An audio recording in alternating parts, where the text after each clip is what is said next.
Bienvenidex a Merendiando. Today we have another live episode that we recorded at the Caminos Festival this past October. Today's special live guest is Anasimone George. She's a comedian and producer from Toronto. She's known for creating and producing one of Toronto's fastest growing comedy shows called Shade. It's a show that celebrates women, the queer community, and performers of color. So we had the opportunity to talk to Anasimone about her comedy, her life, her tattoo. Ooh. So just stay tuned because there's an amazing story about that. And we're going to give a shout out to McCausland Beer for sponsoring this live conversation with their delicious, delicious beer. So grab a snack and let's dive in. This is our first live podcast episode of Merendiando! Oh man, it's so exciting. For those of you who don't know, merendiando is the Spanish word for snack. So that's what we're doing. We're It's una snacking. meriendita, that's how we call it. When you come together with people of your family or your friends and you just have like a little snack, coffee, alcohol or something, and then you just chat away. That's so cute. It's very cute. Thanks for having me. Yes, speaking of you, Oh. this is our special guest, Anasimone George. Hi. Yes, Oh a my whole goodness. meal, not a snack, exactly. Okay. Okay, tell us a little bit about yourself. About me? Yes. We just Okay. wanna know a Like, little bit about I you. know you love Island Gardens and going to watch the turtles, but for true. people that don't know that about you, Well, hi everyone. I'm Anasimone George. I spend most of my mornings at Allen Gardens because I'm unemployed. And it's free. No, I'm self-employed. I'm a comedian. I produce my own comedy shows, and I partake in other things, other shows. I meant to say other things. Listen, if you have a gig, I'm up for it. Doesn't matter what it is. And I do spend a lot of time at Allen Gardens. What else would you like to know? I want to know more about Shade because you started Shade. What I know is because you felt there was not a lot of space for women of color, in particular in comedy. Yeah. So how did it started? How was like you're like enough? So I was It's at a my show, time. and as you probably know, a lot of comedy venues are wherever. So basements, bars, People's your houses. garage, people's houses. Now, did a show in somebody's living room. It was interesting. It was actually a lot of fun. A shower. nice. Yes, Yeah. a shower. Would be more than happy to, if www.anasimone.com to book me. But I was at this show that was located in a game cafe, like where people like play video games, but not in the cafe directly, but upstairs where they had a bunch of computers lined around the wall. It was super Oh. sketchy. It doesn't exist anymore. It's like a sports bar now. But this guy ran it, and I was the only woman on the lineup, and I was the one of two people of color in general, out of a lineup of maybe 8 to 10 comedians. And maybe from the beginning till the end of the show, everyone was just like, they were like, what is the most obscenely racist? Not even, there's no punchline. They're just like, this is my opinion on this race. And you're like, okay. And you could tell Woof. that the audience was uncomfortable, but they were like, I think I have to laugh. So they were like, okay. And then by the time I went up, I was like, I don't know what to talk about. Like, should I also say racist things? This is so uncomfortable.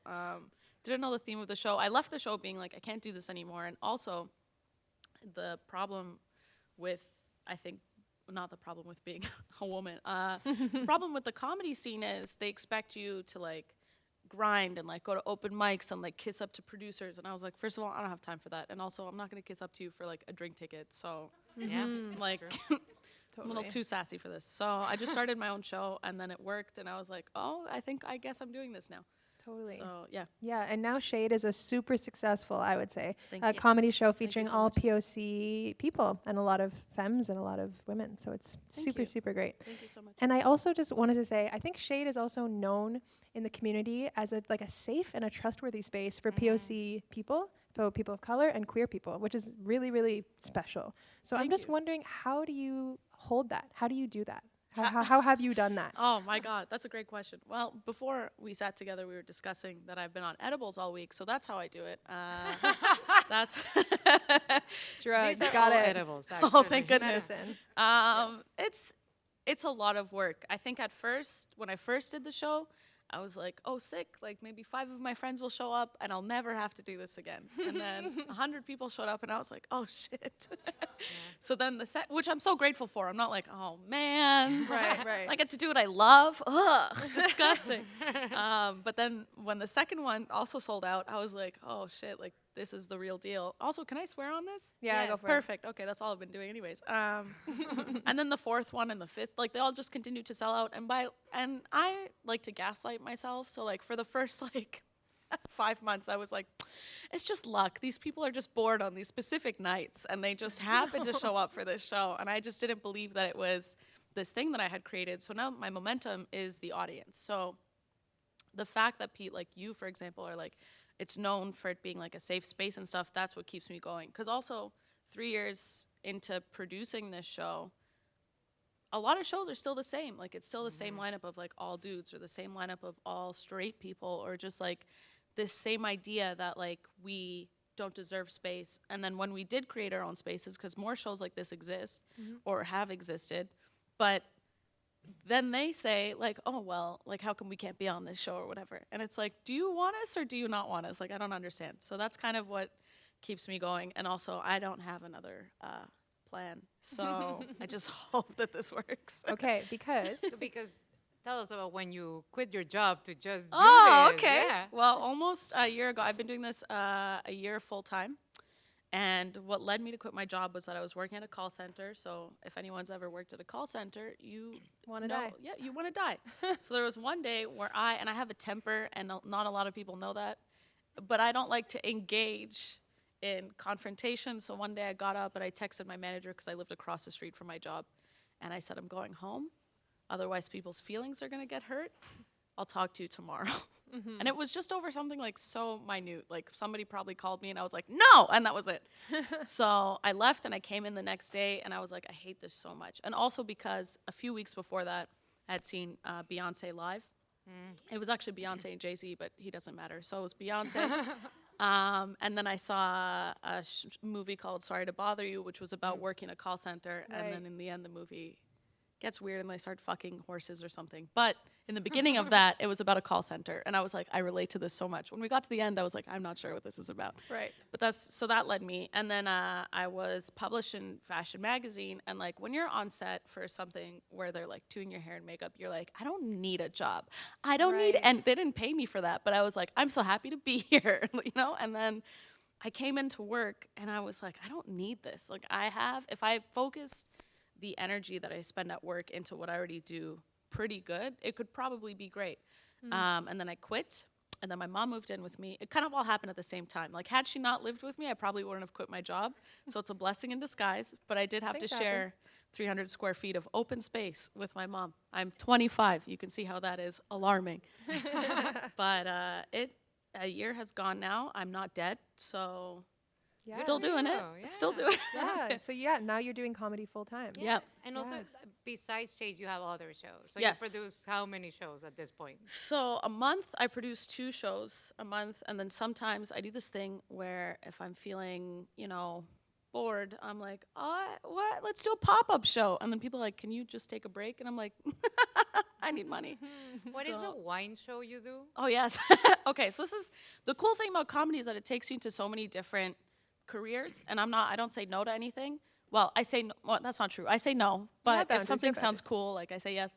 But now I host a queer wine tour, so basically me and a busload full of gays just head to Niagara, and I host a tour, and people are like, so what exactly do you do? And on the way, so for 3 hours, I'm just talking to a microphone that doesn't work, and nobody knows. About nothing in particular. We were on the highway, and I don't know any facts about anything. So I just started to point at things out the window, and I was like, that's an IKEA. And everyone was like, woo, IKEA. And I was like, yeah, home of lesbians. Like, it was great. Like, it was the best trip ever. So that's what I do on occasion when that's I'm not amazing. producing. Thank you. You So- should come. Yeah, no, I Yeah. for sure want to come. So, like, that's so interesting because it's really hard to figure out what people want to go see nowadays, I think. Yeah. Like, if you're producing an event, like, how do you know that people are going to come? It's so awesome that you've had so much success, but do you, like, have any insights on what people want to see? Like, have you learned anything about that, or is it just, like, random? It is. So Shade, one of my main goals was to kind of have all the different art forms like come together, like because we have burlesque communities, we have dance communities, we have sketch, we have acting, we have everything in the city, but none of us talk to each other. Yeah. And Yeah. it's so strange. Even actors who solely do like acting and not sketch don't know people in the sketch world. And it's like, this is so strange to me. The art forms seem so similar in so many ways too. Exactly. Yeah. Yes. Fully. So I was like, so I started introducing burlesque into Shade, and I started introducing drag into Shade, and kind of bringing in these different performances.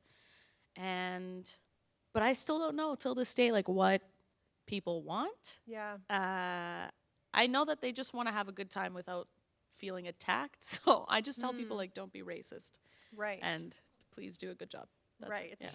Those are And important in safe things. spaces, because I know Super Gay Saturday now, because it used to be Friday, right? Yes. So it's a glad day. So Yes. I like that it's a space that queer people already feel safe, and you just bring the entertainment Yeah. to them. Exactly. Because they're going to be there anyways. The thing is that a lot of people are like, oh, you've locked in like a market. Like you locked in a niche, as if Yeah. like brown people and queer people like didn't exist before, and women were just like invisible. Yeah. And I'm like, I don't think I locked in a market. Like I just knew that we wanted to see something, so Yeah. I put it together. I don't know, that like phrase bothers me so much. So I have no idea what everyone wants. I just know that we all want to have a good time. Wise words. Thank you. Oh, Ah, it sounded go. wise to me. I'm gonna put you on the spot, but I love this story. okay. Can you tell me how your dad found out you were queer? Ooh, that's And God's your dad is speaking. here now. No, you're safe. So I'm not out to my parents, but I was interviewed by Vice one day, and they took a video of like what I was saying at Shade, and one of the parts was like I come out on stage. And the interview goes like this. It's like me and the interviewer sitting at a table, and she's like, what do you think about diversity? And I'm like, this is what I think about diversity. And then they cut to immediately me coming out on stage going, I'm gay, with like jazz hands, like very loud. And I was like so proud of this interview, because I was like, Vice interviewed me, like no one can touch me, I'm so cool, like whatever. Yeah. And then I put it on the front of my website. Bad idea. Because ethnic parents like Google things just cause. Like the minute I started doing comedy, my mom was like Googling me, and I was like, I am Want you to nobody stop. yet. Like this was pre-Shade. Like I was just like maybe going to a show once a month, and my mom was already looking me up, and she found my like Tumblr from, anyways. Point being, my parents Googled me, and my dad looked up my website, and he called me, and he was like, I found your website. And I was like, oh, sick. He was like, and you say you're gay? And I was like, oh,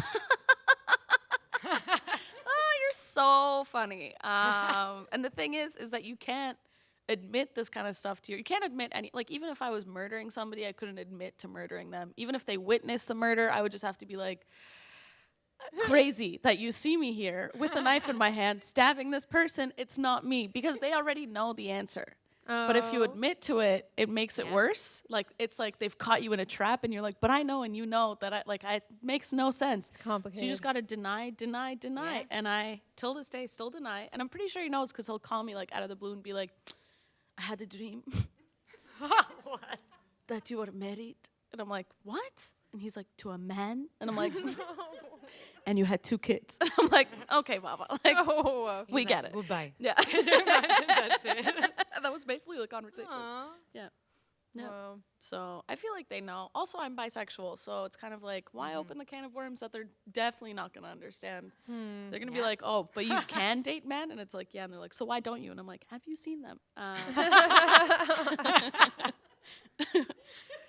So besides comedy, you also host Lavender, Yes. which is amazing. Yes, it is a lesbian, bisexual, trans, basically a space that's like women and non-binary forward, because a lot of the spaces on Church Street are like just for Gay man. gay men, which is Totally. fine, you know, but it's not fine when you want to go party and they're like, you're not allowed in. And you're like, but why? And then they don't answer, but you know it's because you're a woman. Yeah, that's Church Yeah. Street. So yeah, yeah, for sure. that space exists and I host it. I just kind of walk around and mingle with people. I feel like Paris Hilton, you know, like I walk around, I mingle with people, and then when I get too anxious, I go near the DJ booth and I start to shout out people's names. And Also, then, your outfits, every time you host or like anything is like, Anasimone outfits are like, when did you have like 3 different change? yes, It was a shade? yes. And I tried to do this for every shade, but I realized I got so tired. Like I did it Right. for Shade the 2-year anniversary because I was like, this is huge. I need outfit changes. It needs to be amazing. And then after that, I realized the audience was expecting that I do outfit changes at every show. And I was like, okay, great. What? I can for sure do this. And after a while, I was like, I don't have a budget. I don't have a budget for this many clothes. So And maybe they're not- that's what people want. They do. want outfit changes. It's true. Ever Noted. since Gaga did it, Yeah, and whoever yeah, else yeah. did it. But hers was like, True. ever since Beyond. true, Yeah, true, but true. Gaga did that thing on stage where she like changed in like a minute to like 30 different outfits. Oh, One day. Stagecraft. One day I'll do that. Nice. day. Shade 5th Yeah. anniversary. Shade 25th anniversary. Nice. Cool. So this weekend, there was a really cool collaboration between the theater center and the comedy world, Yes. which I'm super interested in. It was called Comedy is Art. Surprise, surprise. Surprise, surprise. I mean, as is. somebody who's not, as the only comedian, not non-comedian at this table, it was an interesting thing for me to hear because I definitely think of comedy as something, as a entertainment form, and I've never put it in the art category, maybe because I haven't thought about it that much. And it's not because I don't respect it. It's just that it's just I don't know, something that seems so like accessible to people. And I think art is a little bit like heady, and Right. comedy feels a little bit more like guttural. So I'm just wondering, you were both a part of it actually. Comedy is art. So what was the experience doing that? I mean, like performing comedy in a theater space. I've done Shade in a few different theater spaces, and my goal eventually is to like just have Shade out of a really sick venue, and it does change things. It elevates things. It makes it so cool to perform in a space like that. But I'm also extra grateful for the theater center for doing that, because the reason why we're trying to say comedy is art, like I've always said it's art, but that's also because I'm so extra. So like You're all my allowed. performances are extra. It's not like I'm throwing on jeans and going on stage and like telling Yeah. you my one-liners about a one-night stand or whatever. Like Yeah. it's for me, it's a whole like masterpiece when I do stand up. But Liza at the theater center put together this week of shows, and she curated it in a way where it wasn't just like any stand-up show could submit. It was like they're all diverse, they're all wonderful, and it's because the government doesn't view comedy as art, and that's fine. But like they won't give us grants, so everything that we do is like out of our own pockets. Which is why you'll see a lot of comedy shows are sponsored by like the most like random, like Billy Bob's Hot Dog Shack. It's like, just please give us money. Like we don't care. We just Interesting. really need. Yeah. Yeah. And they also Interesting. started a grant or like a residency, I Yes, think, yeah. yes, So yeah, yeah, now yeah. comedians can have a residency at the theater center, Yeah. which is like, They do a thing for artists that are It's trying to very like cool. expand some like idea, and you submit, and usually it's just for I think theater performers, but Yeah. they've extended it to stand up. So I'm excited to see what Yeah. that is. Yeah. Apparently it's happening in November. I'm not sure, but Cool. check it out. check it out. Don't apply though, because I want the spot. Aw. Got it. Don't worry. I'm not applying. You got this. Oh no, I'm not. joking. I'm gonna apply. Yeah. Yeah. But On the that's so different name, interesting. so I'll get it for sure. What do you think would be the like advantage of being able to do a residency in comedy at a place like that? Because I never separated it, because I started with mostly theater, and I was always like doing comedy in theater. So when I started doing more comedy, I was just like, oh, it's just the same. It's because also for me, I think maybe for you, it's like when we do stand up, I'm not like, this is a joke. Yeah. It's like, I'm gonna tell you a story, and the story is gonna be funny, but I'm not thinking like, and bam, like, and it's so funny. I'm like, well, if I was funny, Yeah. but it's most of like being a storyteller. So that's why it was never that different. Yeah. I think I only noticed a difference when other comedians were like, oh, she's a storyteller. And you'd be like, what what is that? I'm a comedian. Oh, but you're a storyteller. So there's also a divide within the community, because some comedians are like, we're not fucking artists, we're comics. I'm like, okay, relax. Like, if you want to wear a mustard stained t-shirt and live in a basement for the rest of your life, so be it. Yeah. For sure. But like, some of us are out here trying to like do It's it. like the last Yeah. show I did with you, I like dressed up for the show, and people are like, what? And I'm like, this is my job. Yes. Like, I'm gonna dress up for my job. Who's your favorite comedian, Camila? As a non-comedian? us? I mean, Is it Anasimone? It it is. Monica? It's the two people sitting here. I mean, I don't know enough about comedy, to be honest. And you know, that's the weird thing about me. I don't even watch TV that much. So I do What do relate you do? comedy. I like meditate and stuff. Oh. Like all the time. I wish. when I'm at my best, I meditate. When I don't, I love YouTube. So I do watch the Okay, YouTube. So that's like okay. it's another video medium. I'm not perfect, but I feel I really don't- attacked right now. yeah, I Camila's feel just really like, attacked. No, I don't.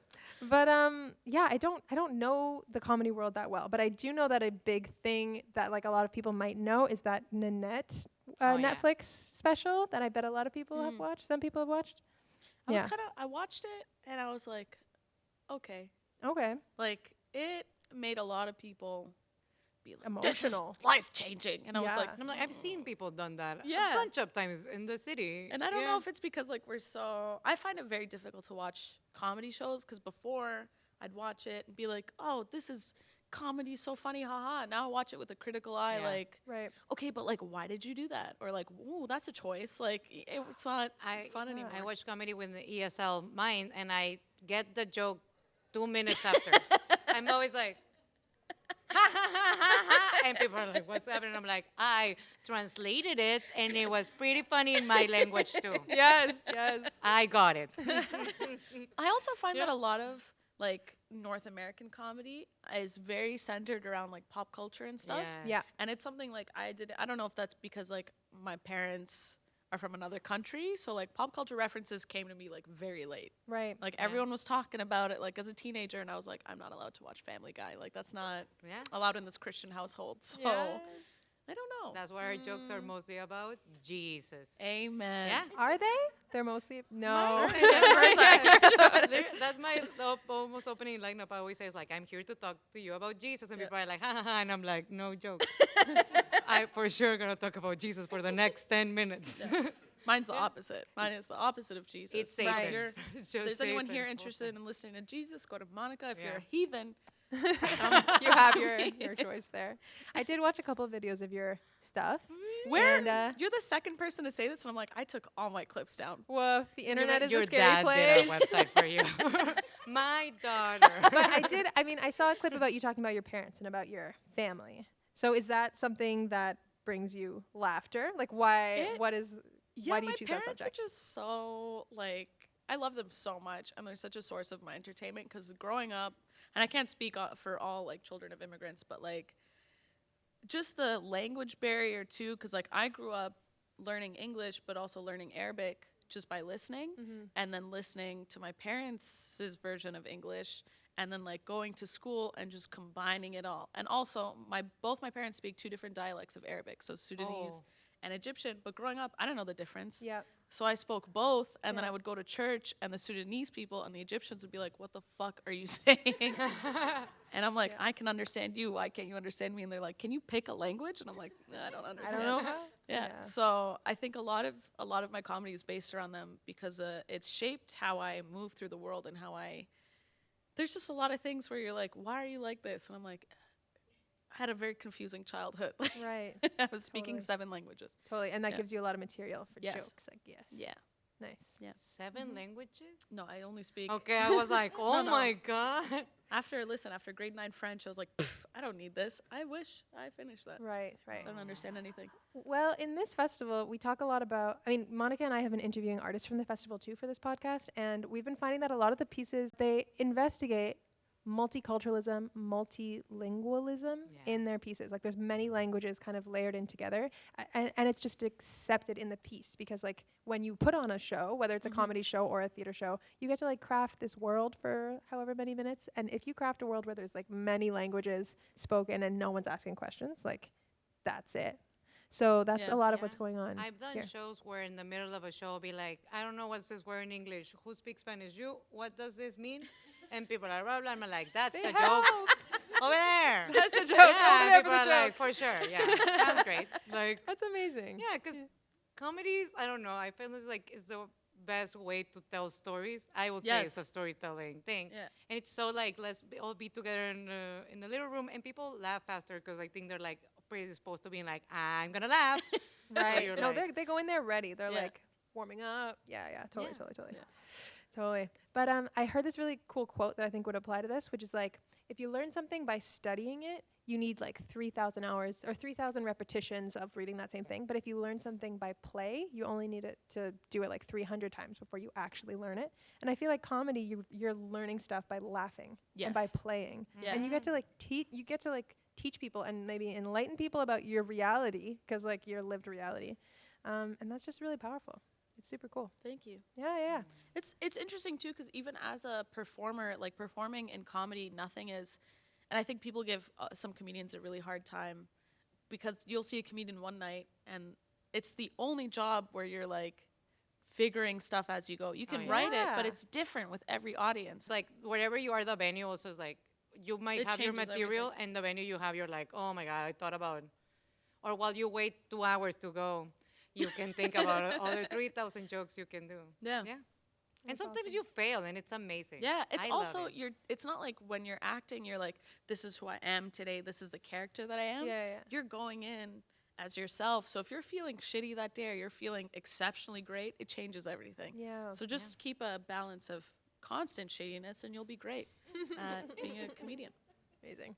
Okay, we're in the last 5 minutes of this live podcast recording, and part of this is we can take a question from the audience. So I see your little hand.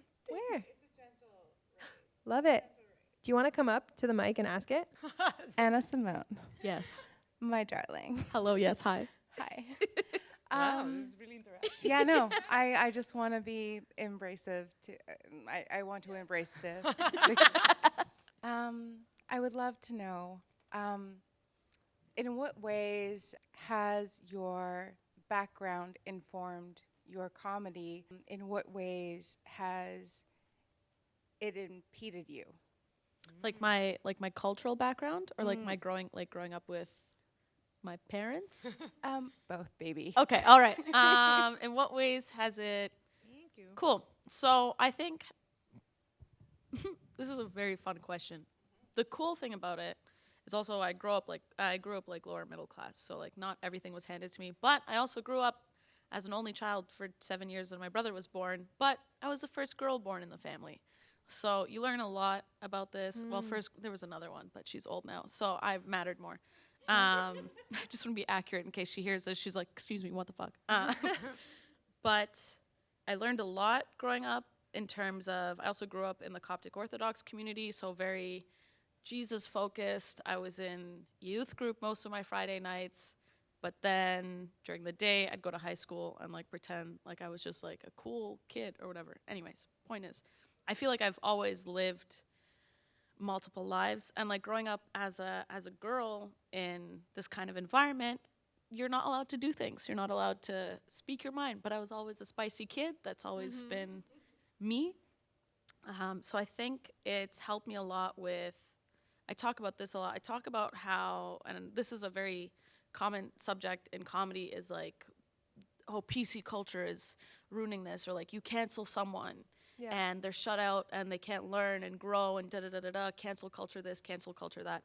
And all I can say to that is that it doesn't exist, because if cancel culture like really existed and all that, okay, for example, I grew up as a girl in this environment, told I couldn't become a comedian, and then when I joined the comedy world, even comedians are like, get out of these spaces, like we don't want you.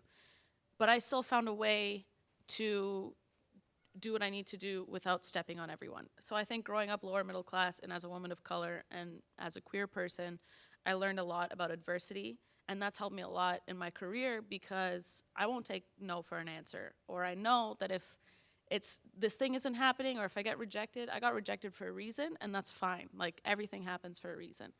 But you move past that and you grow from it, and that's a lot about what adversity has taught me. Has my background and my upbringing brought me down in some ways? I don't know. I don't think so. I think we all have our faults and our downfalls and stuff, but at the end of the day, they're all lessons. Like, I think my only regret in my life is my tortilla chip tattoo, but even I totally then, wanted to bring that up. I was going to save it to the end, but you did it. I did You it. I champion. always bring it up. Is It looks like this? that, Just like this? but it has a sombrero, which makes it worse. Oh my God. Yes, I know. Oh. I know. Like, how did that happen? Oh my God. This is the last story. This is how we're going to close the podcast. So there's this YouTube video of this illustration of 2 tortilla chips, and the lady narrating it is wasted. Oh. And her husband is the one that drew this cartoon, because she was like, I have to tell you a joke. And he was like, okay. And he recorded the whole thing. And it is so not funny, but it is so funny to me. And basically, it's just a series of puns. And these 2 tortilla chips are like friends. and they're talking to each other, and then one of them is like mad at the other one, and then it's like, I am not your friend, and then stabs a tortilla chip, and then it starts bleeding cheese. Sounds like It internet is. comedy at its finest. That's what it sounds like. But it's always brought me out of my lowest of lows, and then I was like, I'm gonna get this tattooed on my ankle. The sombrero was a creative choice. I did not. And I Good think choice. about it now. Thank you.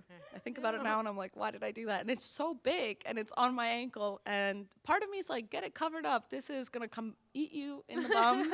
TMZ is gonna be like, creator of Shade has a racist tattoo, and I'm gonna be like, I don't know how to explain Yeah. this tattoo. You're a human So- being. Well, now after this podcast, you can find Anasimone out there. You can take pictures with her. I shaved my legs, so you can see it. Well, we don't have cancel culture in this very room, so you're fine. You're welcome. Still gonna, Eat if anyone these wants to chips. cover it up, please. Any tattoo me a artists quote. in the room. Okay, well, thank you so much for being you on this so much podcast for and chatting having with me. us. Yay. Radio Aluna Teatro is produced by Aluna Theater, with support from the Metcalf Foundation, the Laidlaw Foundation, the City of Toronto, the Canada's Council for the Arts, the Ontario Arts Council, and the Toronto Arts Council. Aluna Theater is Beatriz Pizano and Trevor Schwellnus, with Sue Balint and Nahmens. Radio Aluna Theater is produced by Camila Diaz-Varela and Monica Garrido. For more about Aluna Theater, visit us at alunatheater.ca. Follow at Aluna Theater on Twitter or Instagram, or like us on Facebook. Follow and subscribe to this podcast on iTunes, Google Play, and wherever you get your podcasts.